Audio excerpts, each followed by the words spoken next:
Good morning, and thank you for tuning in to WEQY, the voice of the East Side. This is Wesley Wright, your Un-Bougie Foodie. Thank you so much again. I know you have so many other things that you could be doing, but I appreciate the fact that you are tuning in with us this morning and always listening to new places to enjoy food. So, again, thank you very much. I want to first give a shout out to, people I'm missing over in California, my family.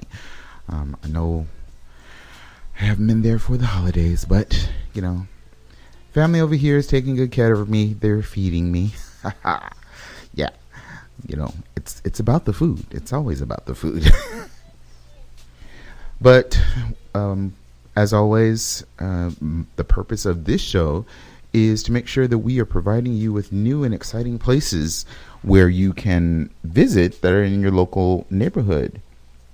And, this one is really in the neighborhood, and I've passed it so many times within the Dayton's Bluff area. And it is a Salvadorian restaurant. And it's called Manana, or no. It's called Manana. See how I messed that up? It's called Manana. And they are producing really great Salvadorian dishes. And, I tell you that it was good to visit the restaurant. And I'm having a problem with... Interesting. Just a small problem with... Anyway, they were... it's a Salvadorian restaurant, and they are... And I'm going to pronounce this incorrectly, so someone's going to most likely correct me on it. But it's Pupuseria, I think, or Pupuseria. But they do classic Mexican dishes as well as Salvadorian dishes, specifically the pupusas. And pupusas are corn, flour, kind of tortillas with either cheese, meat, or beans, some type of ingredients encased in between two corn type of tortillas. That's the only way to describe it. But it's placed on the griddle, and it comes out with whatever ingredients on the inside. I had cheese, of course, the queso, but it was a great experience. I use experience quite a lot, don't I? Quite a lot. But I say that because I was coming home, and it just so happened that I hadn't gotten anything to eat for the evening, and I decided, okay, well, I need to go to somewhere in the East Side, of course, that is, going to feed that appetite that I had for Mexican. And I know I had already gone to Taqueria Los Paisanos a couple of weeks ago, and I'm just saying that I've seen them across the way, but I've never gotten a chance to go. So I took the opportunity to go. Bad thing about it is that when I pulled up, they were closing, but the owner was very gracious enough to stay open and allow me the opportunity to order a few things from off of the menu. And one of the first things was, of course, the pupusa. It was a queso pupusa, and I asked, well, what other things can I order before? Because they were already cleaning their griddle or their grill, and putting up chairs and so forth. And he was like, well, we could give you some tacos or a burrito. So I asked for a steak burrito. and also tacos al pastor. And the tacos al pastor, they were, I love the fact that they're authentic. The way that they do and prepare their food and their tacos, and I know that there are so many other places that also do it very well, but they make sure that the meat is still tender, it's not dry, and they of course provide garnish for it. So, and I love when you have to squeeze a lime or something over any type of taco, no matter what taco it is, carnitas al pastor, beef, steak, whatever, and they give you all the onion, cilantro, and yeah, it was delicious. The steak burrito was just chock full of steak. They do not skimp on the steak at all. They give you the full, they give you a really nice sized burrito, one that is definitely to satisfy at least two people. Yeah, but I was hungry, so I ate that by myself. But anyway, the ingredients in that were queso, sour cream, refried beans, the steak itself, which was cooked with great flavor. And a lot of times, that if you're going to cook something well, or prepare something very well, it doesn't take a whole lot of seasoning to either mask it. There are other ingredients that you could add, and definitely that's what they were using. The beans, the lettuce that was included in with the other ingredients, all of it together just tasted perfectly. And then on that flour tortilla, yeah, and then they put it on the grill to kind of, help melt the cheese on the inside even more, and then have a crust on that flour tortilla. Yeah, it was perfect. It was really awesome. It was nice that they were willing to do that, and thankful that they stayed open for me. So I want to give a shout out to, I believe the owner is Luis. So Luis, if you're listening, thank you so much. That was a wonderful preparation of the items that I've had, and I look forward to coming back to the restaurant. And they are located at 828 7th Street East. That's in St. Paul. And again, right up the street from the radio station. So maybe someone wants to go there and bring me some. No. Bring me a burrito, maybe. As you know, we always are talking about whether it be food in the East St. Paul area or neighborhood areas. Most recently, the city pages, as I use as a reference, they actually provided or printed out their restaurant guide for 2016, a fall edition. And one of the articles in there clearly, identified Minneapolis and St. Paul as, and as their words indicate, the fastest growing city for restaurant spending. And there's no reason why that would be wrong, because, as you know, we have restaurants that are seeming to be popping up everywhere. There is an awesome restaurant by the name of, it was a German restaurant at one point, served German cuisine, but it is now going to be replaced by a Mexican cuisine style, if you would, restaurant called Pajarito. I do not have the address. I don't know where the address is for that.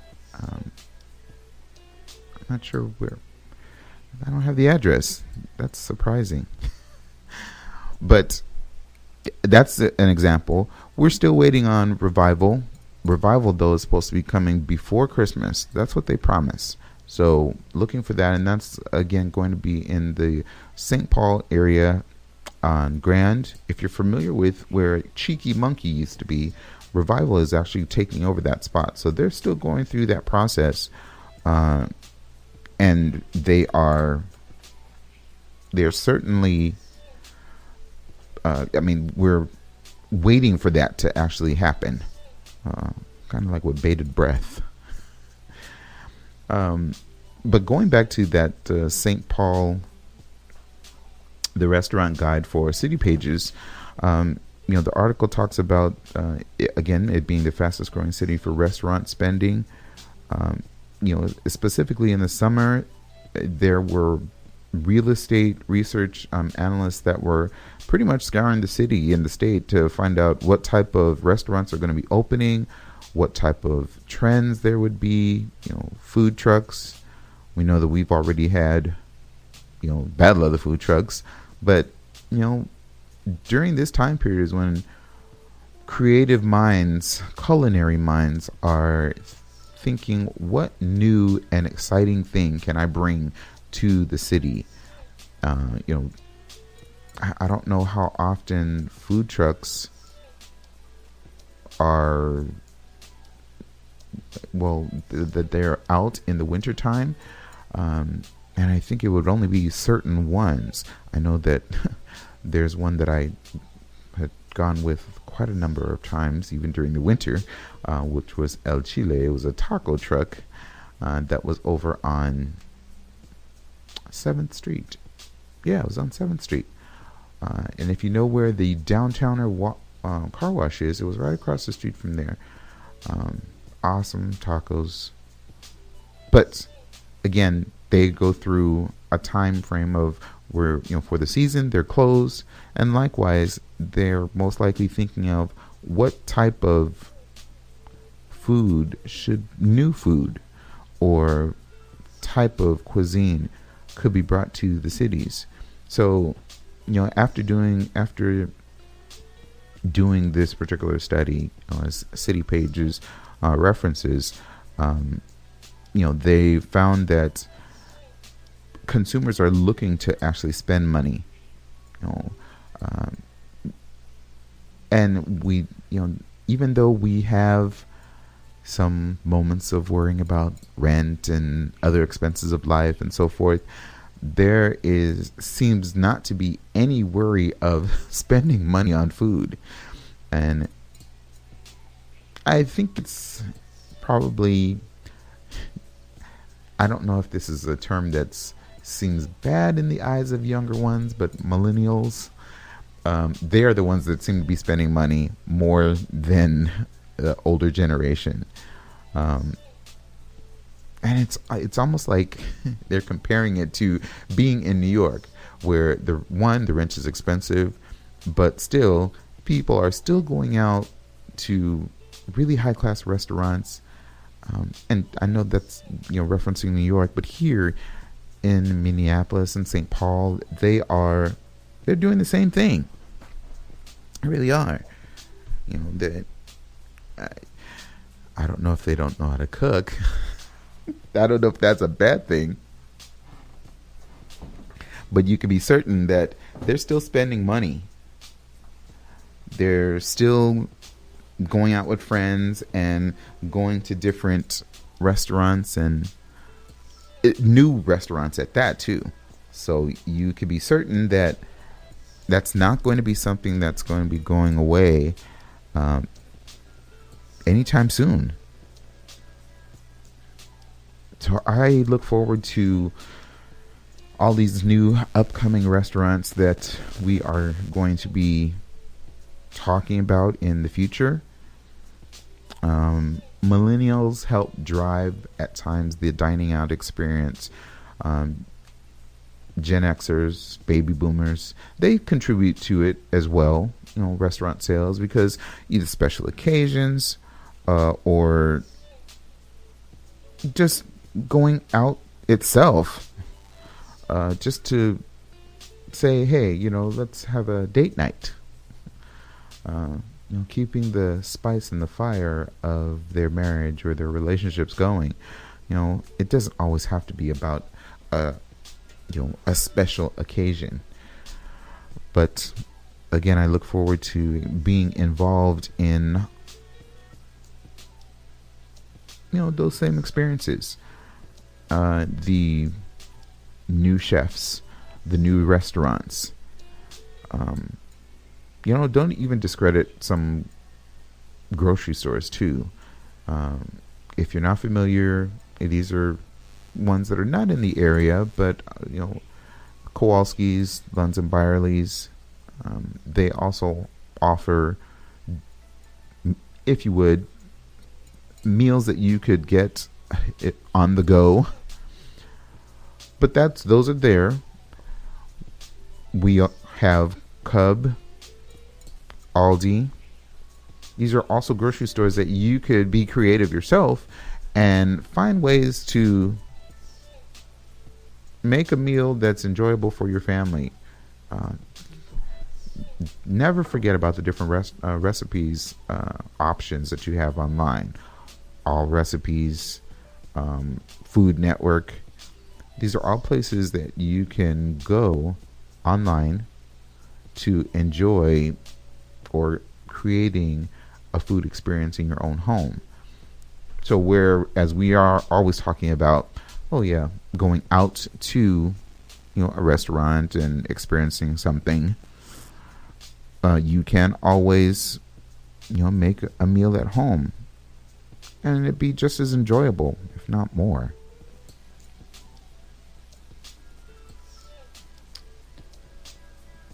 I don't know if any of you have seen a video that's currently online. It talks about, it's a group of young people. I'm going to switch gears just a little bit. But it talks about a group of young people in the north side of Minneapolis, if you would.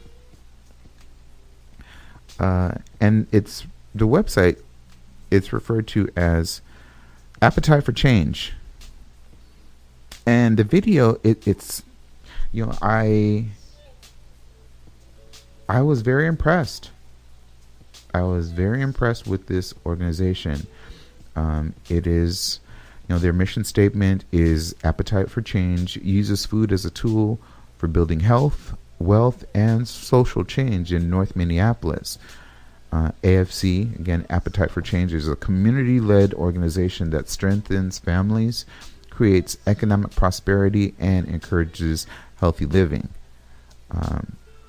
And then it talks about the things that they do. The video itself, it's a music video. It's a group of young people, ranging in different ages, and they are expressing their appreciation of being able to, one, to have something that they could be proud of, and doing community gardening, learning about cooking, the different types of styles that are available. But again, their website talks about the things that they do.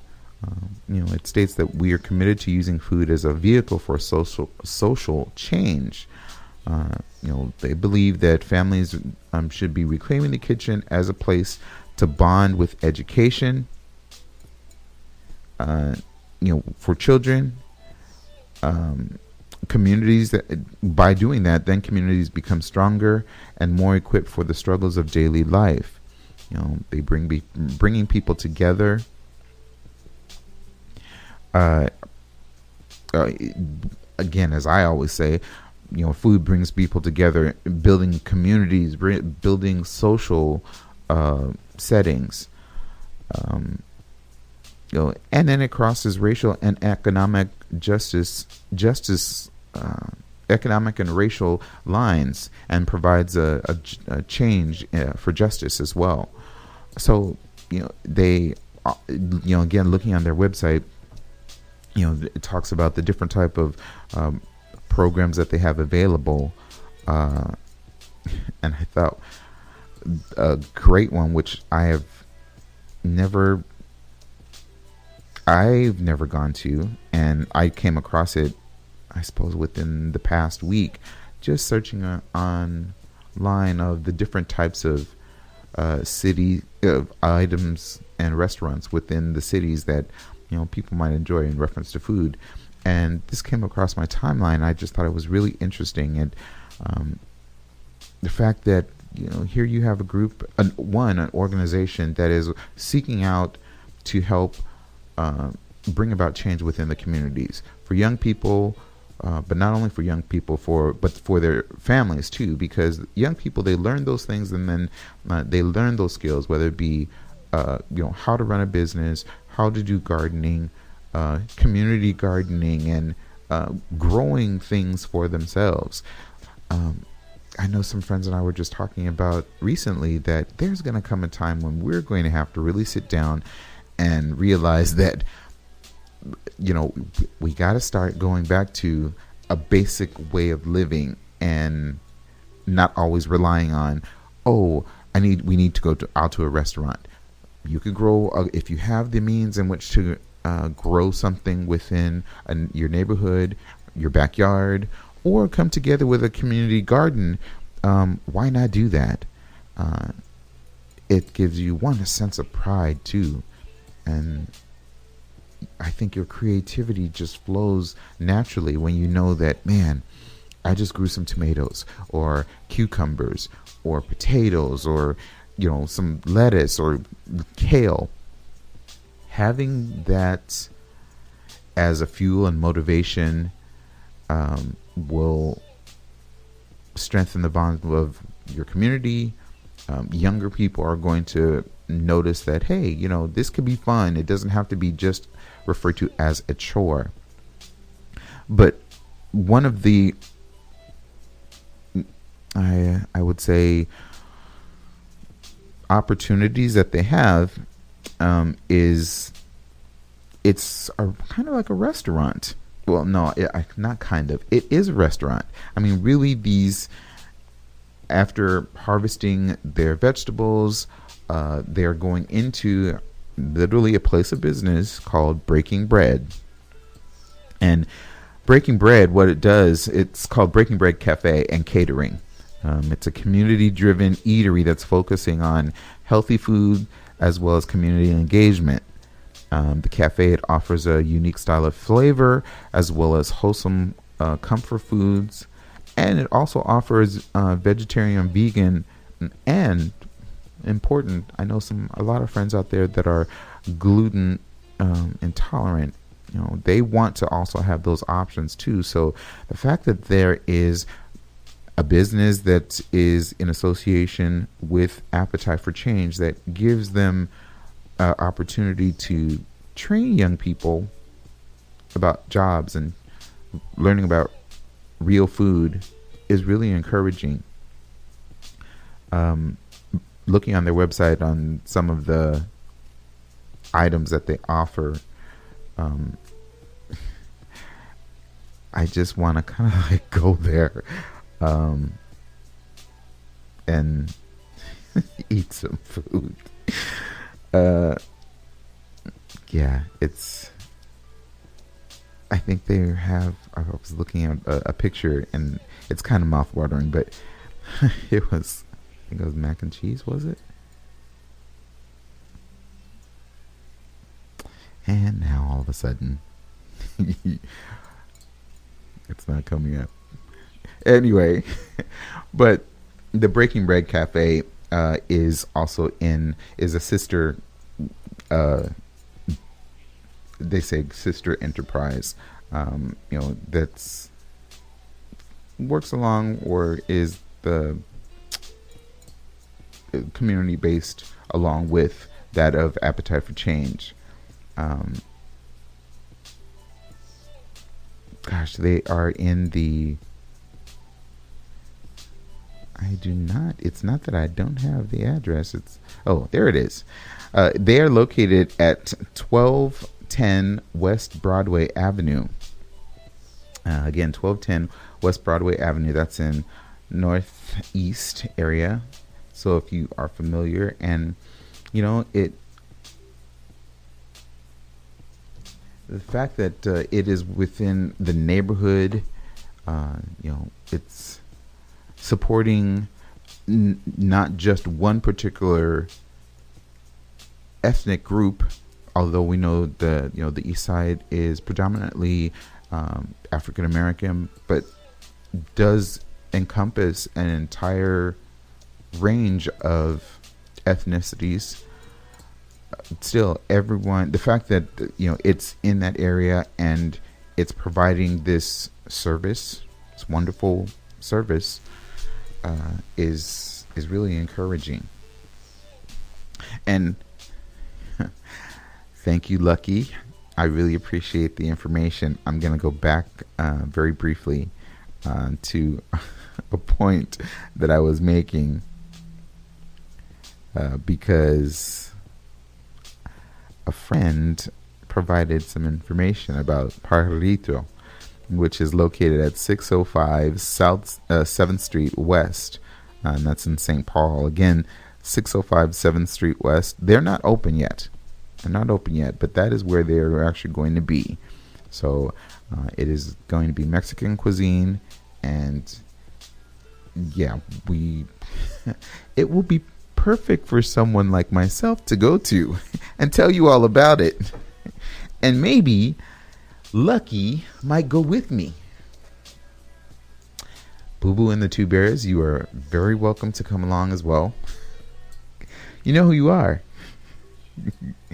So thank you very much for that information. See, it's all about having community help with finding out new and exciting places to go to. And sometimes when your host can't find the address when he needs to, then, friends, listeners help out with providing that information. So thank you very much. This is a community effort, as you know.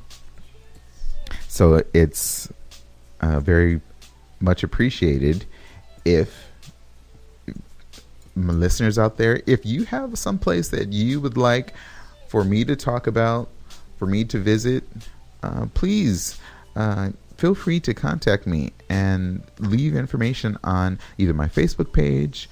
You could certainly contact me by Twitter. Facebook is the Un-Bougie Foodie. You are welcome to leave a comment. I'm always looking for new and exciting places to visit and to go to. But for email, you could also contact me that way. It is the Un-Bougie Foodie at gmail.com. Again, that's the Un-Bougie Foodie at gmail.com. Twitter is the _Un-Bougie Foodie, and Instagram, of course, is Un-Bougie Foodie. So you'll get an opportunity to see different foods and so forth and places that I've gone to. But more importantly, I want to hear from you. Your input is just as important because you are in the community. I am one person, and it takes a village to make us successful. Partnering with, of course, WEQY on 104.7 FM gives me an opportunity to reach out to many people. And those that are interested in enjoying food as much as I do, this is where you come and can share your points as well. So it doesn't hurt if you want to give me a suggestion. Really doesn't. I take it as a compliment, actually. To be perfectly honest. I take it as a compliment that you're listening and that you want to share your viewpoint. And even suggestions and ideas too, because sometimes we don't always, the direction that I might be going. I need others that need to show me other areas of, hey, why not consider this? Because I'm open to any type of food. So don't get me wrong. The foods that are within the East St. Paul area, I know many of them are Asian. Many are also Mexican or Latin cuisine. I know that there are those that are of American, if you would. American. But again, I'm open to any type. So make sure that if you have a suggestion, bring it up to the Un-Bougie Foodie, and we'll make sure to make it a point to talk about those on the air. I know that I know that there was something I was going to share, which was last week. I was thankful that the egg roll queen, and I mentioned it last week, that I was going to leave right after my show, and I was going over to the egg roll queen, and she was having a food tasting. I have to say that the family opened up their home to actually do this food tasting, and I believe the food tasting, as I mentioned, it started at 10 o'clock and possibly went all the way till 5 p.m. But the time slot that I and myself and two friends that we went to was 12 o'clock. It was awesome. I have to say again, thankful that she opened up her home, and the food that they were preparing, there were 4 dishes. The first was a pad thai dish. The second was it's called in pad thai. It was chicken, noodles, and pad thai seasoning along with some onions. The next was, I think it's just referred to as El Chow, but it had noodles, Asian seasoning, Asian broccoli, and green onions. Again, with the noodles and the seasonings, just mixed, just wonderful. Presentation for me is everything. Unfortunately, I talk about it because I like the bright colors in, especially like noodles or dishes and so forth. And this had that, the El Chow, the pad thai was, I say it was okay. Again, it was, I think she was trying to use a different type of noodle. So we were probably just feeling a little bit differently about the type of noodle that was used. But the El Chow was one that I was really, really happy with. And I think everybody that was there, it was a group of 7 of us.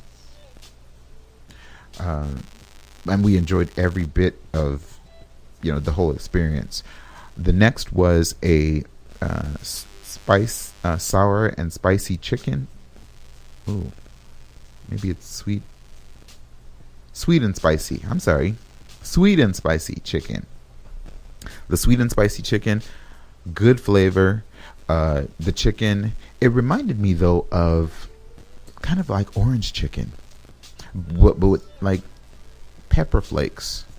I'm not sure of I think they may have mentioned what the ingredients were, that it was possibly maybe cayenne, or was it just pepper flakes? I can't remember.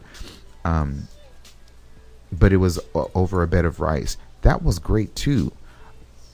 The last dish was, I think, just I'd say a common dish. They refer to it as the rice bowl. And the rice bowl, it was rice, it was chicken, it was grilled chicken, and I think it may have been chicken breast itself, and with some teriyaki sauce. Again, very common, and It was good. It had great flavor. But again, when you're trying to, especially when they indicated that they were trying to introduce something new to their food truck or to their menu, the rice bowl probably was not the one that was probably going to get selected, because it's, again, so it's very common. It's very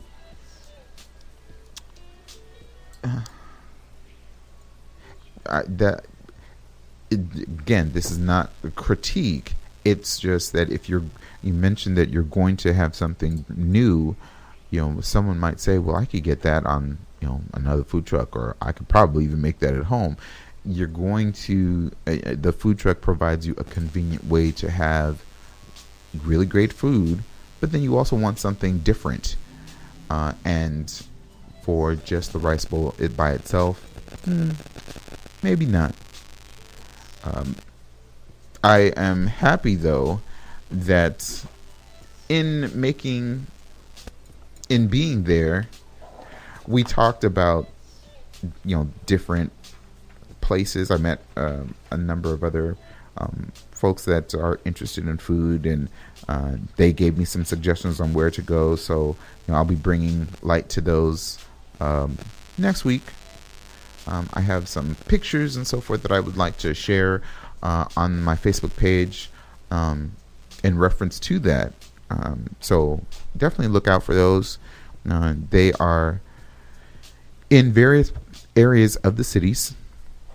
So we're not taking anything away from, East St. Paul at all. It is just that, we're trying to cover areas that are exciting and that's not to say that East St. Paul is not exciting. I am doing my research on a daily basis, trying to find out new things or new restaurants in the area. And as someone that is new in the food genre and industry, if you would, I realize that it takes time.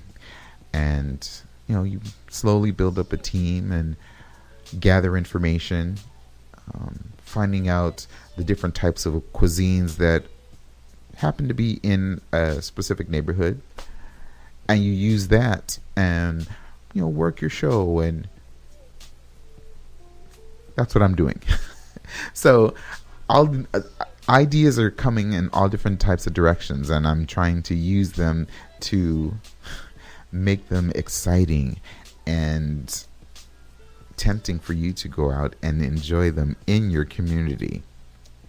So if you are willing to always go on this journey, please continue to listen.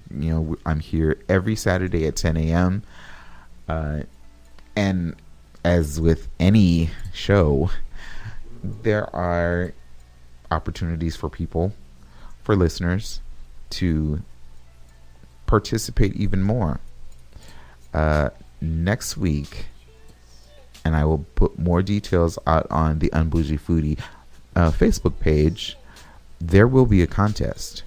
There will be a restaurant that will be chosen within the local East St. Paul area that you will have an opportunity to either enjoy the meal with yourself and your family or with the Un-Bougie Foodie.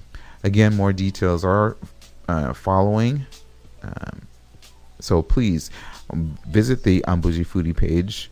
I will have that information and details up after the show. So please look out and get involved.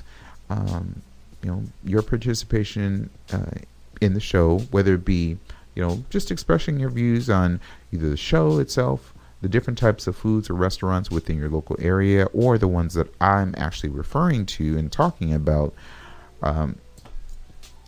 It's for me sharing with you. So I'm always looking forward to hearing feedback. So please get an opportunity to be involved. The Un-Bougie Foodie is looking for you. On that note, I want to. I want to actually, once again, talk about Appetite for Change. I'm going to go back to them because it's an exciting. Oh, see, I said the word exciting again. I have to stop saying that. Exciting.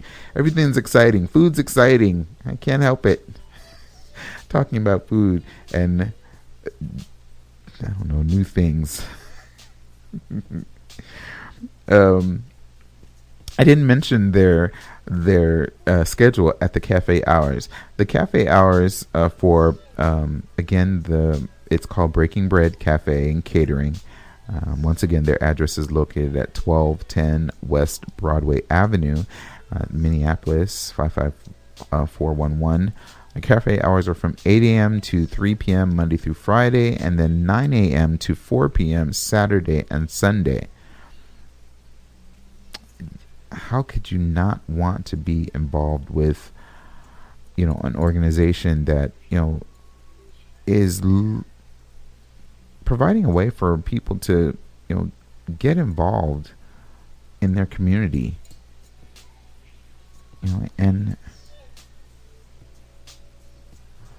I don't know. It's quite interesting that they are doing this at a level, it's at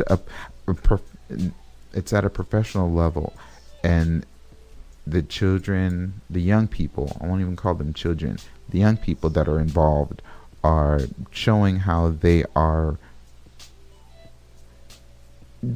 taking pride in their work.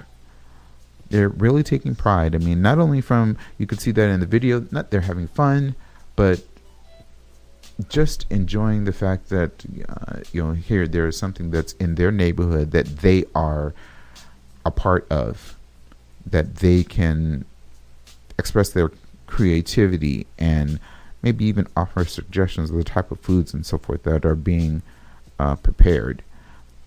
Looking on their website, the first one that I see for breakfast, it's called the Big Bad North Sider. It's 4 eggs. That's a lot of eggs. 4 eggs, any way that you like them. Your choice of breakfast meat, 2 pieces of toast with cheese grits or breakfast potatoes. And that's $10. That sounds amazing. Just if anyone's really interested. Having breakfast right now, you know where to go. And if it's a place that is going to serve a really great breakfast, I'm not embarrassed about driving, somewhere. I've done it before and I'll do it again. So they offer a number of different of items on there. I mentioned that they also have vegan and vegetarian. So I think weeks ago I was talking with a friend about quinoa. They have vegan quinoa cakes on here. 2 patties of rainbow quinoa, black beans, and sweet potatoes, spices and herbs served on a bed of greens and garnished with avocado lime sauce and sunflower seeds.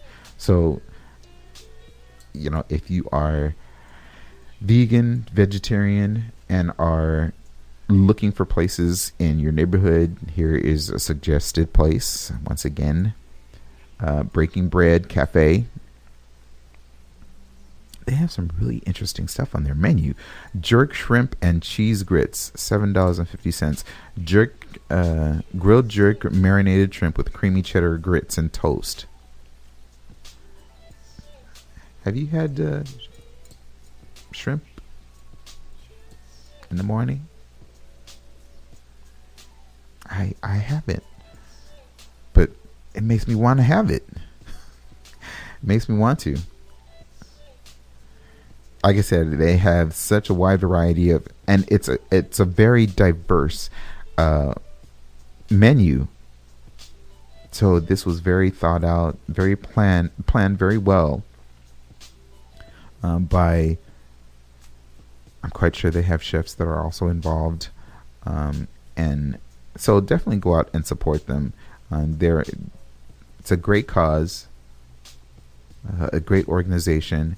I would love to find out more information, and I will be doing a bit more research and finding and providing you, the listeners out there, with more information about Appetite for Change. Again, it's a video. I'm quite sure that it's a video that you've seen, or it's come across either your timeline, or maybe you're watching on YouTube and you see some young people, they're dancing and they're just talking about vegetables and gardening. And for me, it was just exciting too, because here it's here in Minnesota, northeast Minneapolis, so I consider it's part of my city. And they're doing something positive, and they have the backing of a great organization, and also teaching them things about business and about their communities, social as well. So yeah, I'm excited for you all. I look forward to visiting Breaking Bread Cafe, as well as maybe talking with one of the organizers of Appetite for Change. Hopefully I'll get an opportunity to do an interview with them and bring that back to listeners so that you could find out even more information. I'm quite sure that they have events that they might either attend or that you could offer your support. But again, if you ever wanted to contact them, for instance, Breaking Bread Cafe, you could contact them by telephone, 612-529-9346. And again, keep in mind that they also do catering as well, which I maybe have mentioned initially, but failed to add on further in the conversation. But the catering, 612-716-9385, or you could always go to catering at breakingbreadfoods.com. It's funny. I just noticed that they do takeout. I mean, that they do delivery. And they're on Bite Squad. That's wonderful. This is getting so much better. Even more so. What is my favorite word? It's more exciting now because I just noticed that they're on Bite Squad and they do deliveries. I thought it was only either takeout or to-go orders. So you could definitely call and place an order. That menu is online. So, if you want to go to breakingbreadfoods.com and check out their menu. Yeah. There's that looks like eggs Benedict with bacon on top, some scallions. I talk so much about food, it's incredible. I think my friends probably are wondering, it's like, dude, do you ever not stop talking about food? I'm excited about learning just different things about food, whether it be how to cut meat, because I'm not a butcher. I don't have really great knife skills, but I want to. Which reminds me, I'm reminded of certain things. There is an event that's coming up.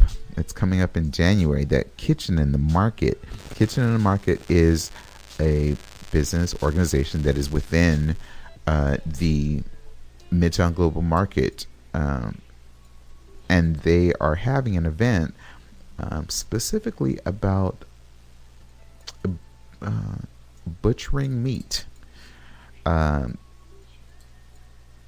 I suppose it's a whole equine. No, not equine. Oops. Pork. Equine's horse. No, it's not horse.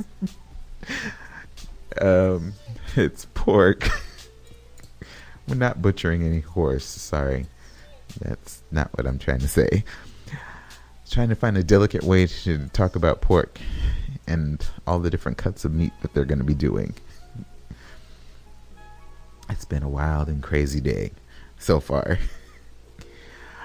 Anyway, as we close out the show, again, I would like to truly thank you all for joining me, on the Saturday mornings that you do. Tune in next week. I will be talking and more about a restaurant that I've gone to this past week that I didn't want to mention because I want to go back and get some more food tastings. But it's someplace in Minneapolis. I'll tell you what it is, but just next week, tune in. It's called Pinku, Pinku, Japanese street food. Delicious tasting food. More about that next week, but as always, I ask that you tune into WEQY 104.7, the voice of the East Side, with myself, Wesley Wright, your Un-Bougie Foodie. Thank you all, my listeners out there. And as always, please remember to never let anyone tell you what type of foodie you are. Because really, it is all about the food. Until next week and next time, peace.